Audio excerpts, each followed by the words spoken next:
Bonjour à tous, Zenat Nazaroudine, responsable marketing Microfocus. Bienvenue à notre webinaire Agile Portfolio Management. Nous allons démarrer et ce webinaire sera animé par notre consultant expert Gérard Daniel. Donc avant de démarrer, quelques conseils pratiques concernant le webinaire. Donc comme vous pouvez le voir sur le slide, vous pouvez poser vos questions à tout moment dans le module questions qui se trouve en bas à droite de l'écran.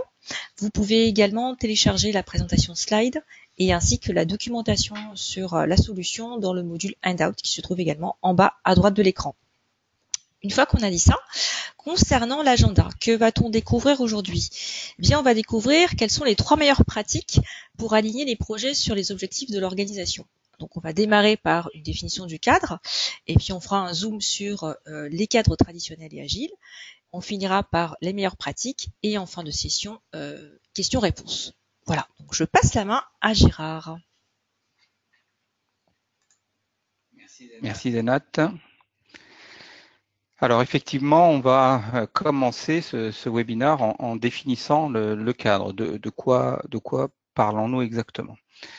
Alors j'ai créé un petit nuage de mots pour me permettre d'évoquer certains concepts qui sont associés à ces tendances du marché de la gestion de portefeuille, de la gestion agile et de voir un petit peu comment est-ce que tout ceci se compose. Mais c'est vrai que si on définit quelques-uns de ces termes, on peut commencer par agile. D'accord. Donc agile, effectivement, c'est une manière de gérer des projets qui va être basée sur la livraison d'un produit au fur et à mesure d'un certain nombre d'itérations qui se produisent lors de l'exécution de mon projet. Alors, en fonction, on va dire, de la méthodologie agile que vous utilisez, vous pouvez être dans une méthodologie Scrum avec des sprints, par exemple, si c'est quelque chose qui vous parle peut-être plus. On parle aussi souvent de Lean Management, Lean Project Management, etc. Donc ça, c'est le Lean est donc une méthode qui a été à l'époque inventée par Toyota au Japon et qui a pour velléité d'essayer d'éliminer ou en tout cas de réduire au maximum les temps perdus entre chacune des activités. On va voir qu'effectivement, au cours d'un processus de gestion de projet ou gestion de portefeuille de projet, il peut y avoir des temps d'attente, des temps de latence entre certaines activités, et une approche Lean peut permettre justement de gommer toutes ces attentes. On parle aussi souvent de backlog. Donc le backlog, c'est finalement une liste de tâches qui doivent être réalisées. Alors dans le cadre d'un projet ou dans le cadre d'un portefeuille. Et ce que l'on va faire, c'est que évidemment, on va prioriser ces tâches-là à faire de façon à faire les choses les plus importantes en premier. On va parler aussi quelquefois de sprint ou d'itération, qui sont ces courtes phases de développement à l'intérieur d'un projet plus large et qui effectivement permet de créer des fonctionnalités que l'on va rajouter à notre produit. Mais finalement, si on regarde plus globalement comment on comparerait à une gestion de projet agile versus une gestion de projet traditionnelle, alors en France, on dit souvent cycle en V, nos amis anglo-saxons utilisent plutôt la terminologie waterfall, faisant un rappel à la cascade. Finalement, un projet agile, on va découper notre projet en sprint, en itération, alors que une approche plutôt traditionnelle cycle en V va plutôt diviser notre processus de développement en phases distinctes. Et la méthodologie agile, elle, prône plutôt pour l'approche incrémentale, en délivrant finalement à chaque cycle un peu plus de valeur, alors que l'approche plus traditionnelle, elle prône pour une conception séquentielle, une réalisation séquentielle, où chaque phase précède la suivante, Et c'est pour ça que l'analogie avec la cascade est effectivement tout à fait vraie. Et on va voir finalement ces deux concepts, que ce soit traditionnel ou agile, s'appliquent évidemment à la gestion de projet, mais peuvent tout à fait s'appliquer à la gestion de portefeuille également. Alors, si on parle de framework agile, juste pour faire un peu d'histoire et se replacer dans le contexte, évidemment, le cycle en V existe depuis très très longtemps. Et je ne voudrais pas remonter trop loin dans le temps. L'agilité, elle est apparue, on va dire, début des années 90, avec effectivement les premières apparitions du Scrum. Et il faut attendre 1995, on va dire, pour que le Scrum soit formalisé et commence à être utilisé de manière un peu plus importante. Avec évidemment une date importante qui est en 2001, le fameux Agile Manifesto qui, quelque part, nous donne les bonnes pratiques de ce que doit être la gestion d'un projet agile. Un petit peu plus loin après, le Lean Software Development est apparu en 2003, et c'est vrai que l'agilité a pris son envol à partir de 2009-2010, quand Scrum.org a commencé à faire des certifications sur des formations à l'agilité. Donc c'est vrai que tous ces processus de gestion de projets agiles sont applicables maintenant à la gestion du portefeuille.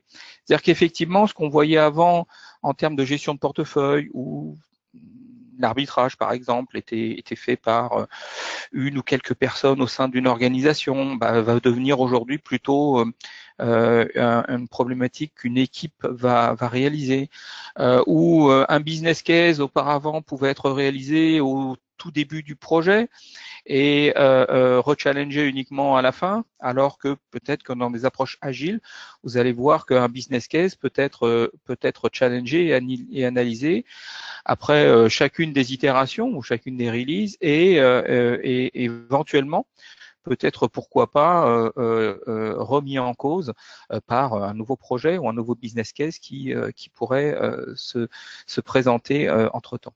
Donc finalement, on s'aperçoit que ce qui a pu faire les bénéfices de la gestion de projet agile va pouvoir tout à fait s'appliquer à de la gestion de portefeuille agile. Alors, quel framework a-t-on à notre disposition quand on s'intéresse à des frameworks agiles?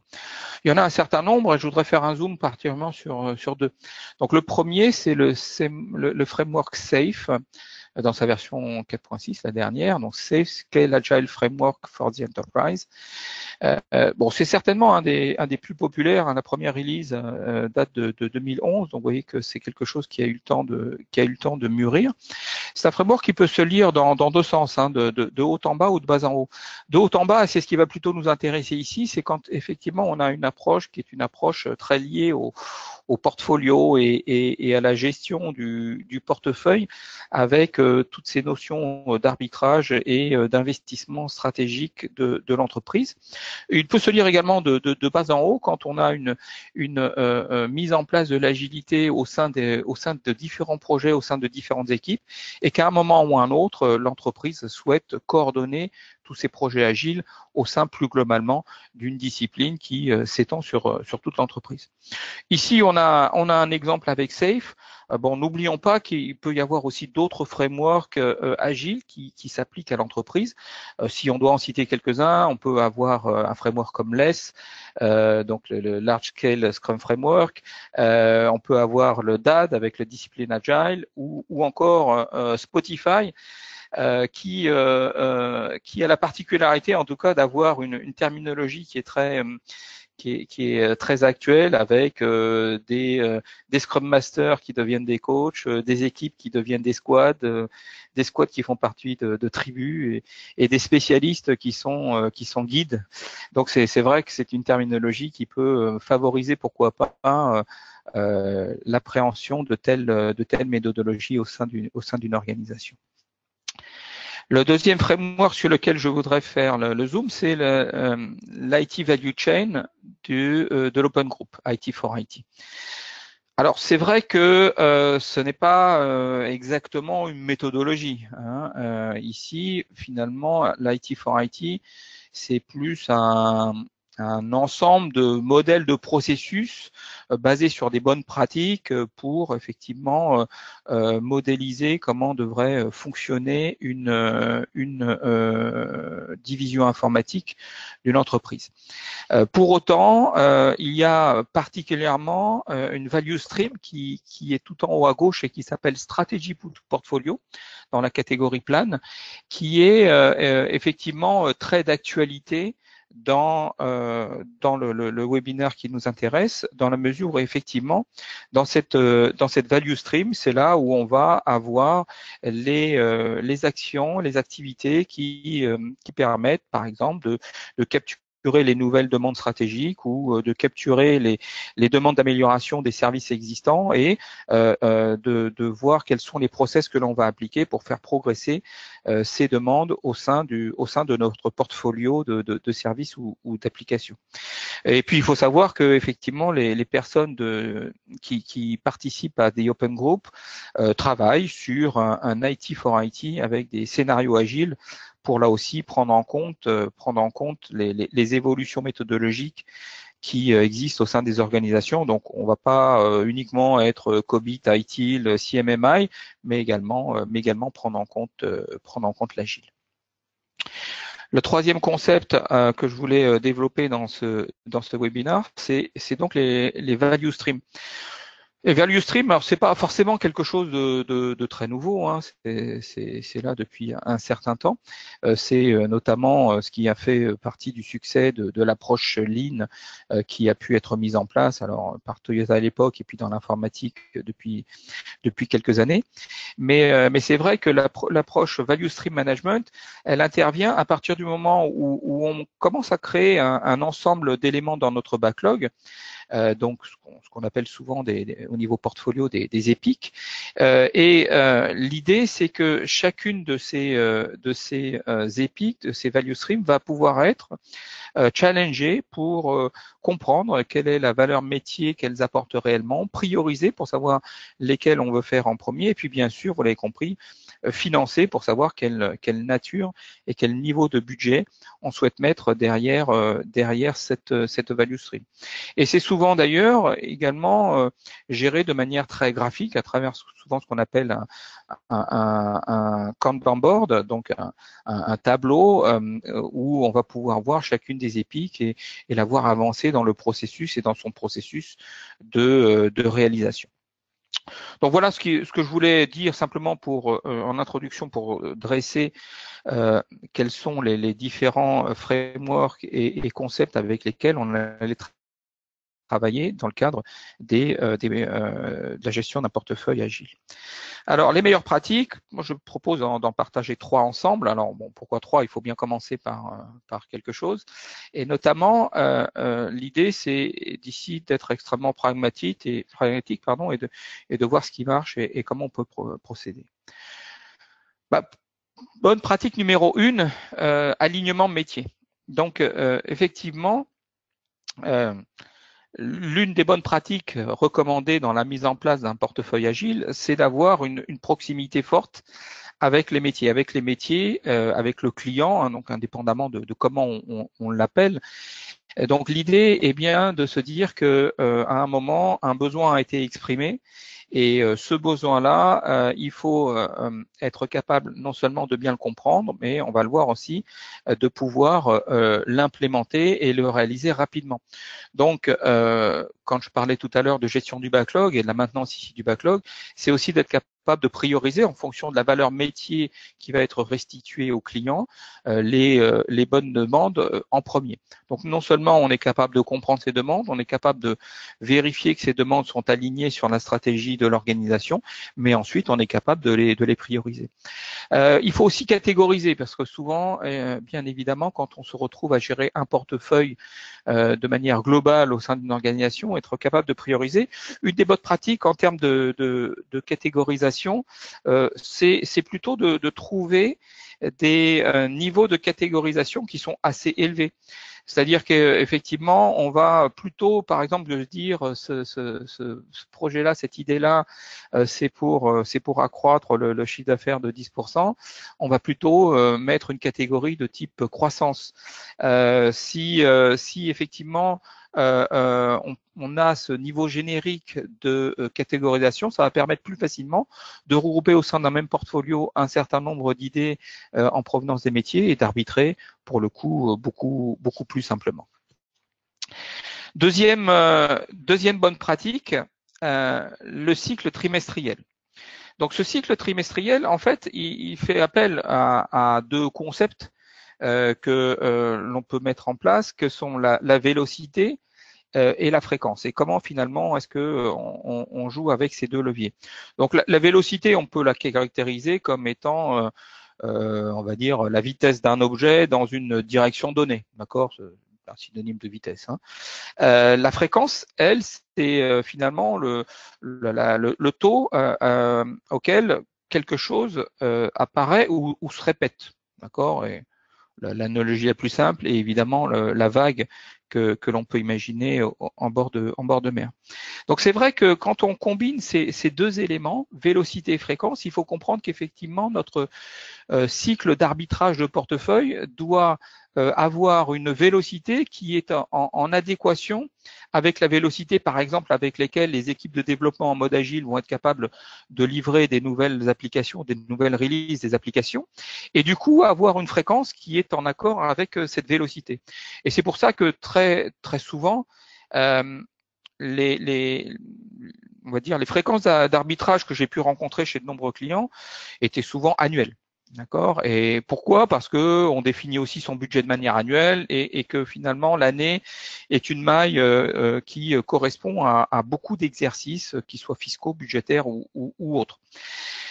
Donc ça, c'est vraiment quelque chose sur lequel il faut réfléchir et de voir comment est-ce qu'on peut amener ce cycle-là d'annuel à peut-être semestriel dans un premier temps, trimestriel un petit peu après. Pourquoi ne pas arriver jusqu'à ce que j'ai appelé ici la planification en continu? Parce que c'est finalement très en adéquation avec des concepts safe, hein, qui sont le release on demand, c'est-à-dire la capacité de réaliser une application à la demande. Et donc, il faut bien comprendre que à ce moment-là, le portfolio doit s'appliquer là aussi dans la même proportion, c'est-à-dire que effectivement on peut pas avoir des applications qui sont réalisées de manière mensuelle avec un portfolio qui est révisé de manière annuelle. Plus généralement, j'ai envie de dire que la citation d'un pilote qui est Mario Andretti, hein, c'est un pilote de course italo-américain, je trouve elle peut s'appliquer de manière très fine. Il disait si tout semble sous contrôle, c'est que certainement vous n'allez pas assez vite. Et donc il faut bien avoir ça en tête quand on se dit que finalement, bah oui, on est très bien au niveau du pilotage de notre portefeuille. Ça veut dire que peut-être il faudrait augmenter la fréquence de révision de ce portefeuille. Troisième bonne pratique, penser lean. Je l'évoquais en début de ma présentation, mais c'est vrai que penser lean, c'est quelque chose qui peut être assez compliqué parce que, bien évidemment, ça va aussi faire partie d'une gestion du changement et d'un changement peut-être humain, en l'occurrence, et de conduite de ce changement-là. Mais c'est vrai que ici, une des idées, c'est de s'éloigner de ce mode traditionnel qui était cadencé et séquencé de manière presque automatique quelquefois, hein, par des organisations qui font ça depuis de nombreuses années, et j'ose pas dire de nombreuses dizaines d'années. Donc l'idée, c'est d'arriver à se dire comment est-ce que je peux faire pour aller plus vite? Comment est-ce que je peux faire pour éliminer des temps de latence entre mes phases, par exemple, mes phases d'arbitrage, on vient d'en parler.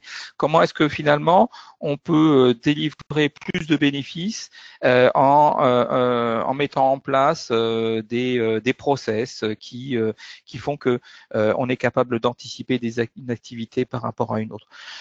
C'est quelque chose qui quand on la reprojette sur la gestion de projet et la gestion de portefeuille, va pouvoir justement vous permettre de vous positionner sur ces cycles d'arbitrage qui sont beaucoup plus courts, beaucoup plus rapides.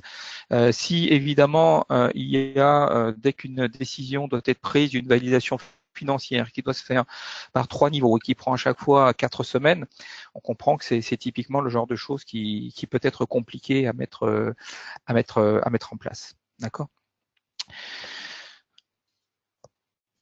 Alors, il y a quand même une quatrième, ça c'est le bonus, bonne pratique numéro 4. Donc j'avais dit 3, mais en fait, il y en a une quatrième et elle s'appelle célébrer chaque victoire. En fait, célébrer chaque victoire fait à la fois référence à ce que l'on peut voir, notamment quand on passe quand on fait le training safe et la certification safe qui s'appelle Rest and Recovery. C'est-à-dire qu'à un moment, il faut effectivement se dire que oui, on a eu on a augmenté notre vitesse, on est beaucoup plus rapide. Et si par exemple on prend une approche safe, on va avoir souvent des séries qui sont 2 semaines de sprint, suivies par une semaine où on gère le programme increment. Donc ce sont des choses qui vont très vite, avec un hackathon derrière peut-être. Bon, donc Safe, en tout cas ce framework-là, encourage sur cette période où à un moment ou à un autre, on a la possibilité de regarder ce qu'on a fait et de se dire que c'était plutôt bien fait. Et évidemment, tout ça, c'est dans le contexte de l'équipe, parce que l'agilité, qu'elle soit au niveau du portefeuille ou du projet, c'est évidemment une activité qui est une activité d'équipe. Et donc, pour mon visuel, effectivement, j'ai profité de cette période post-Galette des Rois pour illustrer ça avec ce visuel. Si on regarde un petit peu quelles sont les offres que Microfocus peut vous proposer pour gérer finalement ce principe, je suis resté ici sur le framework Safe. En fait, c'est ce que j'évoquais tout à l'heure dans la présentation. Bien, 2 solutions vont concourir à cela. La première, c'est la partie haute de ce schéma, et c'est là où on va retrouver notre solution PPM, qui va prendre à son compte toute la partie gestion de portefeuille, alignement stratégique, pilotage, arbitrage, suivi de l'exécution du portefeuille. C'est ce que j'évoquais tout à l'heure. Je parlais tout à l'heure un peu de métriques pour suivre notre portefeuille. C'est là que ça se passe. Et puis la partie basse, qui est la partie opérationnelle, si on la fait en mode agile, eh bien une solution comme ALM Octane sera la solution que Microfocus va vous proposer pour cette partie qui gère les projets agiles et qui viennent se consolider dans le portefeuille de projet. Vous voyez que au passage, aussi bien la société à travers les outils qu'elle propose, ou à travers les services qu'elle propose est certifiée partenaire Scale Agile. Un petit zoom sur PPM, qu'est-ce qu'on va retrouver comme fonctionnalités? Des fonctionnalités donc qui vont vous permettre de créer facilement des portefeuilles, qui vont vous permettre de mesurer la valeur qui est apportée par les projets qui contribuent à ce portefeuille, et qui va pouvoir être monitoré par un certain nombre d'indicateurs, de KPI. On les voit sur la capture d'écran en haut, et qui permettra de bien valider la bonne exécution de ce portefeuille. Cet outil de Project and Portfolio Management va pouvoir également, bien sûr, gérer les projets, les programmes et même les nouvelles demandes. Les gérer, ça veut dire notamment être capable de les capturer, mais également, comme je le disais, de les évaluer par rapport à un business case et d'avoir un processus qui puisse être assez itératif, et notamment avoir, comme sur ma capture d'écran avec les bulles, un dashboard qui me permette de comprendre où est la valeur, où sont les risques de mon portfolio, et est-ce que effectivement je sers bien tous les objectifs business. La vision financière, elle va transparaître au niveau du portefeuille. C'est assez rare, voire quasiment jamais. ou que l'on gère la gestion financière dans les outils de gestion de projet agile, qui vont plutôt se focaliser sur la partie qui est, on va dire, la partie plutôt opérationnelle du projet. Ici, dans l'outil PPM, vous allez non seulement consolider ces informations, mais vous allez les rapprocher de la partie qui est la partie financière, à savoir finalement combien me coûte la réalisation de ce projet agile et est-ce que ces coûts-là sont bien en phase avec les budgets qui avaient été initiés. Et puis, on sait bien que le monde agile est hétérogène, donc une solution aujourd'hui comme PPM, elle va être bien sûr capable de s'intégrer avec notre solution qui s'appelle ALM Octane, je l'ai évoqué juste avant, mais également de prendre en compte d'autres outils de projet agile, parmi lesquels Jira, qui est évidemment un grand classique que l'on peut rencontrer chez beaucoup de clients. L'idée étant de permettre, pour le coup, la gestion d'un portfolio agile où une demande qui est initiée par le métier va pouvoir être, pourquoi pas, réalisée à travers 2 ou 3 projets agiles gérés dans des projets et dans des outils qui peuvent être même différents. Si on fait un petit zoom sur notre solution Octane, c'est effectivement la solution que l'on propose pour la gestion des projets agiles, donc plutôt le bas du scope de mon schéma SAFE, et qui effectivement va vous permettre la gestion des différents éléments, avec notamment la gestion du backlog, mais surtout parce que ça fait partie quand même de notre ADN, la gestion de la qualité du projet agile que vous êtes en train de créer. La gestion de la qualité, ça veut dire se mettre dans des dynamiques de type intégration continue, test en continu, pour réellement être capable d'accélérer la livraison des applications. Et on parle ici d'une solution entreprise, donc on est bien dans la vision où l'outil de gestion de projet peut être utilisé pour un projet agile, mais peut-être plus largement déployé au sein de toute l'organisation. Alors, si je fais un slide simplement sur les principaux points à retenir. Donc, le premier, se focaliser sur la valeur métier. Donc, j'ai parlé des value streams et il s'agit bien ici d'être capable de gérer et de traiter en premier ce qui aura le plus gros impact pour mes clients dans la mise à disposition de ces fonctionnalités. L'approche en mode continu, que ce soit sur l'approche en continu du portefeuille, que ce soit sur l'approche en continu de la création de mon projet agile et du test en continu et de la livraison en continu.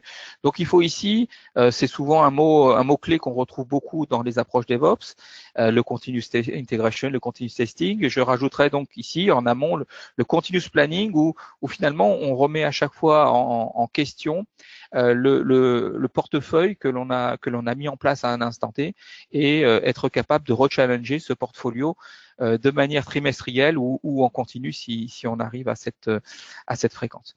Justement, accélérer la fréquence, essayer de passer de ces actes de gestion qui sont très souvent annuels à des fréquences qui soient beaucoup plus proches. Le semestre, le trimestre sont des cibles qu'il faut être capable de viser. Et puis tout ça se fait pas tout seul.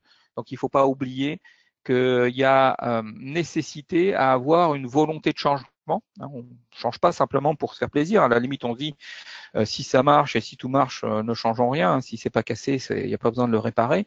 Mais ça, c'est pas comme ça qu'il faut effectivement envisager les choses, dans la mesure où il y a la nécessité à un moment ou à un autre de mieux coller aux demandes métiers et d'avoir une activité au niveau de la gestion de mon portefeuille qui permette à tout instant de se réorganiser et d'avoir cette volonté de rechanger les priorités au dernier moment.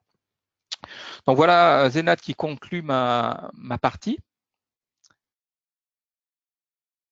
Merci Gérard. Il y a quelques questions dans la chatroom. Donc la première, est-ce que PPM permet de visualiser des portfolios complexes?